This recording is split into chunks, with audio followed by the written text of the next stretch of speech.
Ce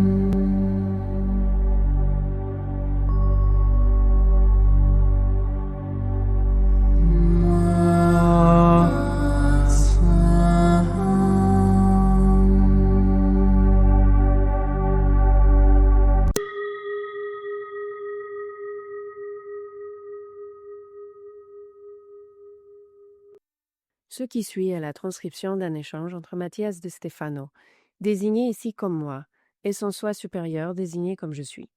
Dans cette capsule, la voix féminine incarnera le moi, tandis que la voix masculine représentera le je suis.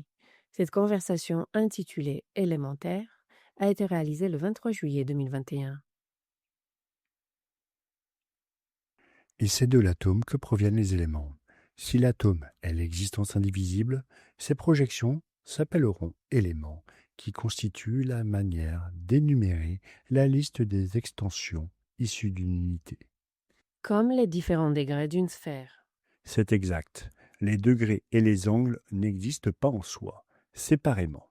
Chacun possède sa propre logique au sein de l'unité de la sphère qui les contient. Ainsi, les différents éléments de l'existence sont les degrés de cet atome. Quels sont les éléments? Eh bien, il y en a bien sûr beaucoup. Et nous pourrions les classer en différents groupes, plus précisément en 5 groupes. Tout d'abord, l'élément essentiel appelé éther, centre de toute chose, et d'où émane l'existence. À partir de celui-ci, on trouve le feu, la terre, l'eau et l'air. Ceux-ci ne constituent pas les bases élémentaires, mais ils regroupent les concepts, car tout élément minéral inorganique fera partie du groupe de la terre. Tout élément inflammable fera partie du groupe du feu, ce qui est liquide de celui de l'eau, ce qui est gazeux de celui de l'air. Des centaines d'éléments existent à la base de l'existence universelle, qui donnent un sens à ce que nous sommes, même si tout ne se trouve pas dans toutes les choses. Comment ça? De la même manière que dans ton corps, il y a des éléments qui ne servent pas au développement de ta vie, comme l'arsenic ou le mercure, qui pourraient te tuer. De même, sur certaines planètes, certains éléments sont absents. C'est pourquoi tu ne les trouveras pas ici. Ça me rappelle le cours de chimie. C'est exact, car ce sont les éléments chimiques qui, par leur combinaison, donnent une logique à toute forme de vie. En 1869, à Saint-Pétersbourg, en Russie, le professeur d'université Dimitri Mendeleïev tentait de classer les éléments de la nature d'une manière qui lui permette de comprendre la logique. C'est alors que, dans un rêve, il a vu les éléments commencer à s'ordonner les uns au-dessus des autres, dans un ordre parfait, qu'il a noté à son réveil. Son rêve a marqué le début du tableau périodique, une manière de classer tous les éléments en fonction de leur numéro atomique, c'est-à-dire en fonction du nombre de protons et d'électrons que possède chaque élément. Ce qu'il a constaté, à l'instar d'une onde qui accélère sa fréquence, les éléments pouvaient facilement être classés par ordre croissant en fonction du nombre de particules subatomiques.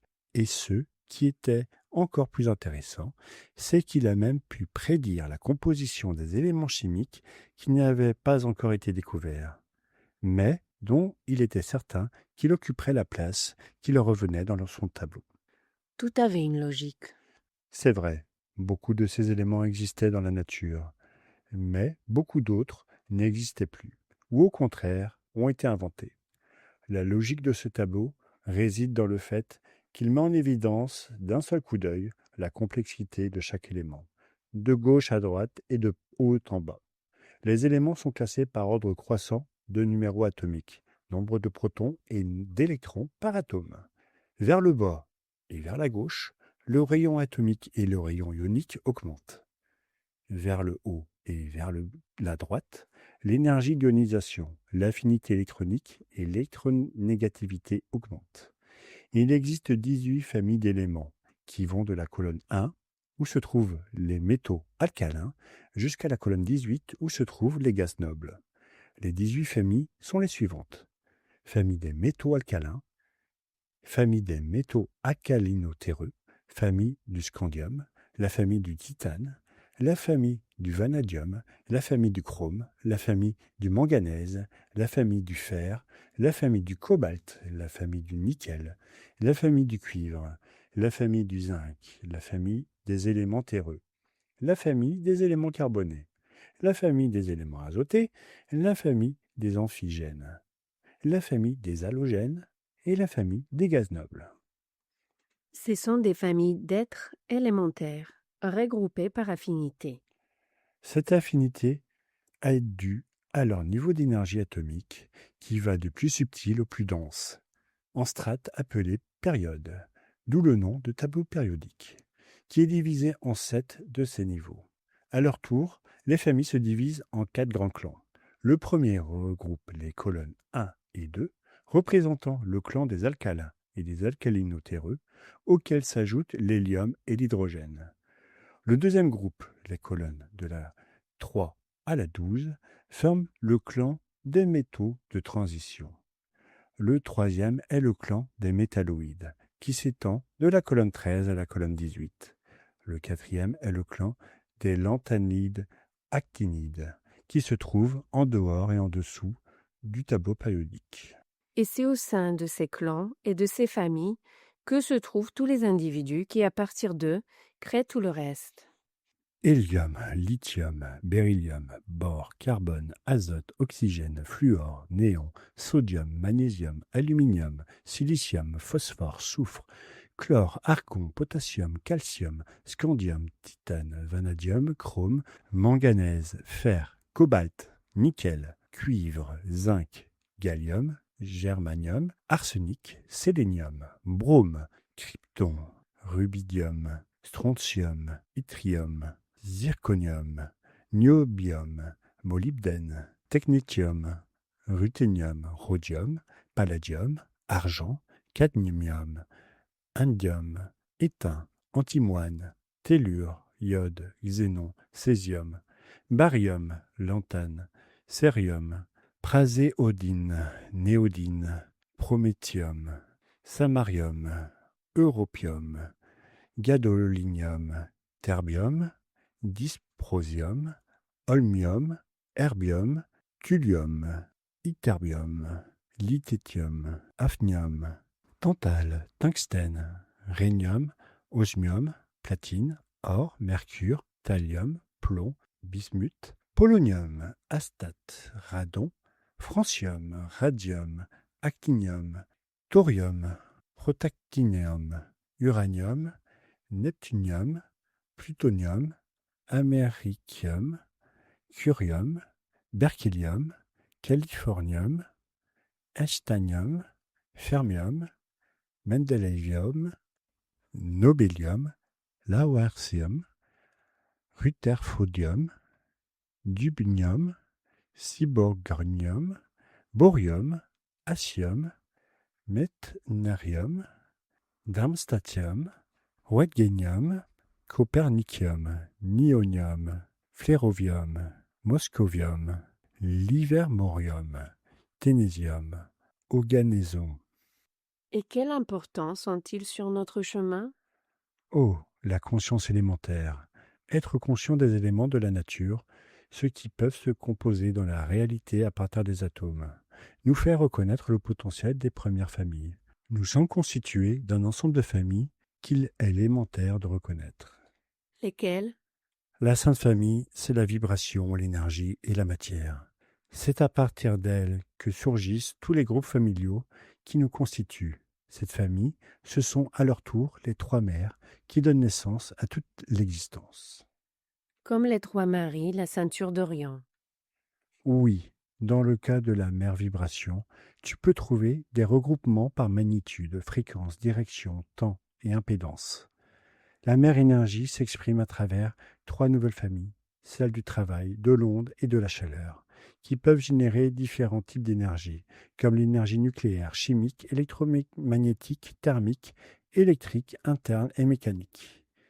Eh bien, quant aux familles de la mère matière, nous en avons déjà parlé à travers les éléments chimiques. Prendre conscience de ces familles t'aide à te reconnaître comme fils de la force de la matrice dans tous ses potentiels. C'est incroyable, car bien sûr, j'ai l'habitude de penser à la mère universelle, à la famille cosmique, comme à quelque chose de plus poétique, mais cette poésie se trouve dans les éléments les plus fondamentaux de l'existence. Et ce n'est pas tout, car, comme tu le sais, chacun de ces éléments de la Sainte Famille possède une conscience de soi, ce que tu appelles l'esprit, et celui-ci dispose d'une mémoire expérientielle appelée âme. Chaque élément? Tout à fait, et c'est la combinaison de leurs consciences que tu connais sous le nom d'être élémentaire. Oh, les créatures d'autres dimensions? Tous les êtres élémentaires que tu peux imaginer sont les enregistrements spirituels des éléments mentionnés dans la Sainte Famille. Et chacun d'entre eux est regroupé selon les éléments fondamentaux, n'est-ce pas? Ce sont des manifestations subtiles de la géométrie sacrée élémentaire. Le tétraèdre, qui représente le feu, incarne les esprits des salamandres, des dragons, des vulcains, des djinns et du phénix. Le cube, qui représente la terre, éveille l'esprit des gnomes, des lutins, des fées, des gremlins, des gobelins, des dryades, des trasgos, des trolls, des orques et des faunes. L'octaèdre, qui représente les terres, élève les esprits des dévas et des anges. Dans le dodécaèdre, l'eau coule dans les esprits des ondines, des néréides, des nymphes, des sirènes et des tritons. Et pour l'icosaèdre, l'air insuffle la vie aux sylphides, aux sylphes, aux sylvestries et aux elfes. Quand j'étais enfant, les gnomes et les fées étaient tout le temps présents dans ma vie. J'ai beaucoup appris d'eux. Parce que tu t'éveillais sur le plan spirituel grâce aux éléments de la Terre, afin de pouvoir communiquer avec la planète Terre. Je comprends. La conscience élémentaire, c'est la capacité non seulement de connaître l'aspect objectif de l'élément, mais aussi son aspect subjectif, l'esprit qui s'exprime à travers lui, son énergie, sa vibration, son âme. C'est là que réside la beauté de la vie élémentaire. C'est là que tu découvres la beauté de l'éveil de la conscience dans la matière. Là où tu peux voir la magie dans chaque élément chimique, dans chaque objet qui semble inerte, sans vie, ennuyeux et vide. C'est dans leur interaction que surgit l'énergie qui donne vie à toutes les créatures, qui sublime la magie des quatrième et cinquième dimensions. Les élémentaux sont le cœur de la conscience. Les esprits qui discernent les éléments de l'atome. Ceux qui, par leur nature, nous enseignent l'amour pour l'existence. Cachés dans les ombres de la matière, ils sont les racines du cœur de la mère créatrice. Connecte-toi à ton cœur, et quand tu sortiras l'eau, quand tu toucheras la terre, quand tu regarderas le feu, quand tu respireras l'air, ose danser avec la mer, te renforcer avec les montagnes, t'embraser avec les flammes, parler avec le vent. Leur esprit bat en toi. Ils te parleront, ils te répondront, si tu leur réponds. Ils sont ta famille, tes frères et sœurs, fils et filles de l'atome. Je prends conscience de l'élémentaire et je me reconnais en harmonie avec la nature. C'est ainsi que tu deviens la vie éternelle, et y parvenir, c'est élémentaire.